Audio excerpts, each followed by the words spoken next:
সুপ্রিয় দর্শক, আসসালামু আলাইকুম। সবাইকে স্বাগতম জানাচ্ছি আজকের গুরুত্বপূর্ণ সংবাদে। প্রথমেই জানিয়ে দিচ্ছি সংবাদ শিরোনাম। বাবরি মসজিদের 11 দান বাক্স ভরে গেল 2 দিনেই, আসছে কোটি কোটি টাকা। এদিকে কম্বোডিয়ায় বিমান হামলা চালালো থাইল্যান্ড। অপরদিকে পাকিস্তানের হামলায় 23 আফগান সেনা নিহত এবং সবশেষে থাকছে রাশিয়া ইস্যুতে হাত গুটিয়ে নিচ্ছেন ট্রাম্প। শুনছিলেন সংবাদ শিরোনাম, এখন বিস্তারিত। তার আগে ছোট্ট একটি আবেদন, যদি আপনি ন্যায় ও মানবতার পক্ষে থাকেন লাইক দিন। গাজার শিশুদের ভালোবাসা দেখাতে চাইলে কমেন্টসে লিখে জানান গাজায় শান্তি চাই। আর সাবস্ক্রাইব করুন আমাদের চ্যানেলটি, কারণ আমরা বলি সেই কথা যা অনেক মিডিয়া আড়াল করে। এখন চলুন বিস্তারিত দেখা যাক। বাবরি মসজিদের 11 দান বাক্স ভরে গেল 2 দিনেই, আসছে কোটি কোটি টাকা। কলকাতায় রাজনীতিবিদ হুমায়ুন কবিরের প্রস্তাবিত বাবরি মসজিদের জন্য দানের ঢল নেমেছে সভাস্থলে। মোট 11টি দান বাক্স রাখা হয়েছিল সভাস্থলে, সেগুলো 2 দিনেই ভরে গেছে পুরোপুরি। রবিবার রাতে বিশেষ মেশিন দিয়ে রুপি গোনা শুরু হয়। এখন পর্যন্ত 4টি বাক্স আর একটি বস্তা মিলিয়ে পাওয়া গেছে 37,33,000 রুপি। শুধু নগদ নয়, অনলাইনেও এসেছে অনেক দান। কিউআর কোড স্ক্যান করে এখন পর্যন্ত এসেছে 93 লাখ রুপি। তৃণমূল কংগ্রেস হুমায়ুনকে ইতোমধ্যে দল থেকে বরখাস্ত করেছে। 6 ডিসেম্বর তিনি বেলডাঙ্গায় বাবরি মসজিদের ভিত্তিপ্রস্তর স্থাপন করেন। সেই সভায় ব্যাপক ভিড় হয়েছিল। প্রায় 40,000 মানুষের জন্য শাহী বিরিয়ানির আয়োজনও ছিল। সেদিনই রাখা হয়েছিল স্টিলের তৈরি 11টি বড় দান বাক্স। হুমায়ুন তার অনুসারীদের মসজিদ নির্মাণে সাহায্যের জন্য আহ্বান জানান। এরপর থেকেই দান আসতে থাকে একের পর এক। তার দাবি, মানুষ মন খুলে দান করছেন। দানের পরিমাণ কয়েক কোটি রুপিও ছাড়িয়ে যেতে পারে। রবিবার সন্ধ্যা 7টা থেকে রাত 12টা পর্যন্ত রুপি গোনা হয়। সোমবার বিকেল 5টা থেকে বাকি 7টি দান বাক্স খোলা হবে। আগের দিনের মতো একই 30 জন লোক টাকা গোনার কাজ করবেন। স্বচ্ছতা বজায় রাখতে পুরো প্রক্রিয়া সরাসরি প্রচার করা হচ্ছে। হুমায়ুনের খিচি মহলের দাবি, দানের পরিমাণ তাদের ধারণার চেয়েও অনেক বেশি। বিদেশ থেকেও দান এসেছে। এত টাকা নিরাপদে রাখতে আলাদা ঘর করতে হবে, সেখানে থাকবে সিসিটিভি ও নিরাপত্তার ব্যবস্থা। প্রয়োজনে আরও লোক নেওয়া হতে পারে টাকা গোনার জন্য। ব্যাংকের সঙ্গেও আলোচনা চলছে। হুমায়ুন ঘোষণা করেছিলেন 6 ডিসেম্বর তিনি মুর্শিদাবাদে মসজিদের ভিত্তিপ্রস্তর রাখবেন। এই ঘোষণার পর থেকেই তৃণমূল তার সঙ্গে দূরত্ব রাখতে শুরু করে। কয়েকদিন আগে মুখ্যমন্ত্রী মমতা ব্যানার্জি মুর্শিদাবাদে ভোটার তালিকার বিশেষ সংশোধনী নিয়ে সভা করেন।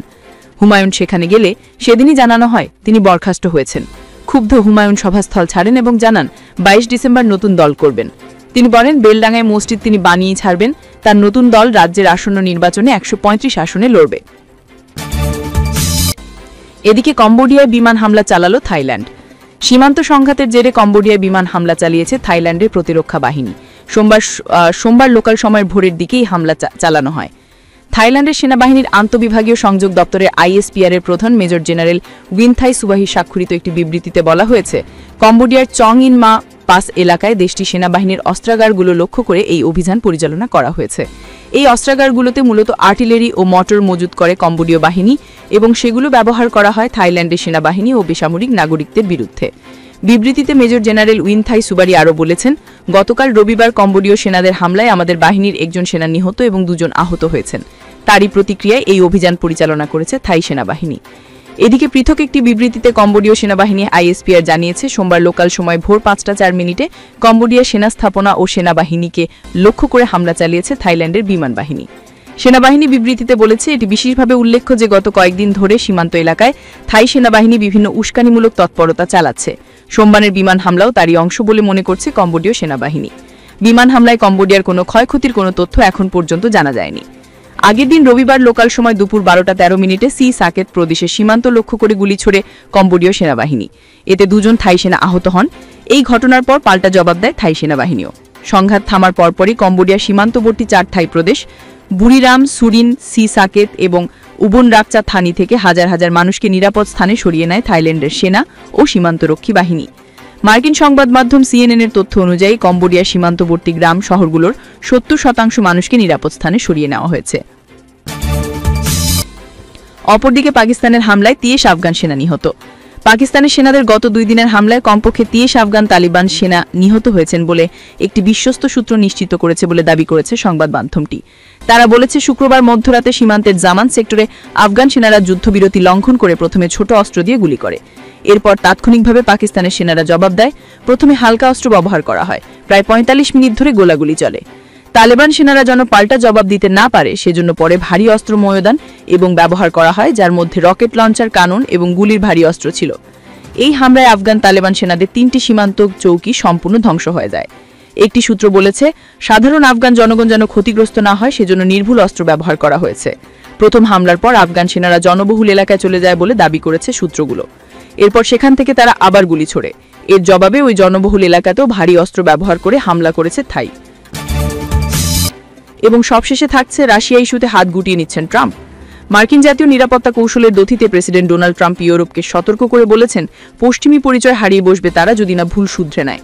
দ্বিতীয় মেয়াদে দায়িত্ব গ্রহণের পর থেকে ইউরোপের সমালোচনা করে আসছেন ট্রাম্প। রাশিয়া ইস্যুতে তাকে বিরাগভার জন্য বোঝা যাচ্ছে।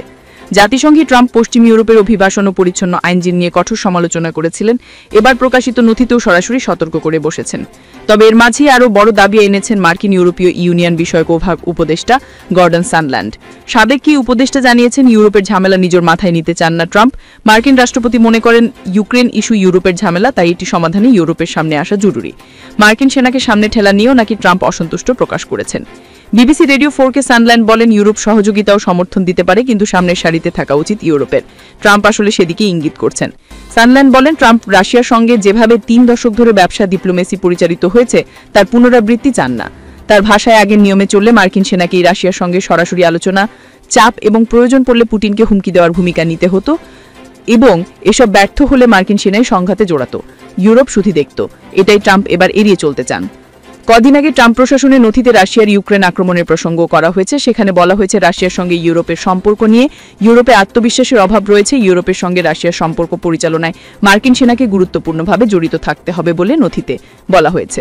মার্কিন ইউরোপীয় ইউনিয়ন বিষয়ক উপদেষ্টা মনে করেন, রাশিয়া ইস্যুতে এখন থেকে মার্কিন সেনা থাকবে সহায়ক ভূমিকায়। তিনি বলেন, ট্রাম্পের দৃষ্টিতে রাশিয়া সংক্রান্ত যে কোনো বড় উদ্যোগে এখন ইউরোপেরই নেতৃত্ব নেওয়া উচিত। মার্কিন সেনা থাকবে সহায়ক ভূমিকায়।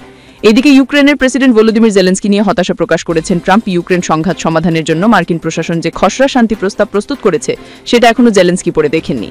ট্রাম্প বলেন, জেলেন্সকি এখনো প্রস্তাবটি পড়েননি, এটা বলতে গিয়ে কিছুটা হতাশ বোধ করছি। ইউক্রেনের প্রেসিডেন্ট যে কোনো মূল্যে শান্তি ছড়াতে চান, তবে ইউরোপের চাওয়া দেশটি সব অঞ্চল ফিরিয়ে আনা এবং শক্তিশালী অবস্থানে থাকা।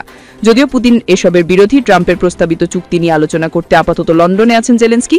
সেখানে ইংল্যান্ডের প্রধানমন্ত্রীর সঙ্গে বৈঠক থেকে ফ্রান্সের প্রেসিডেন্ট ও জার্মানির প্রেসিডেন্টের সঙ্গে আলোচনা করবেন জেলেন্সকি। এদিকে শান্তি চুক্তি বিলম্ব হওয়ায় রাশিয়া হামলা বাড়িয়েছে।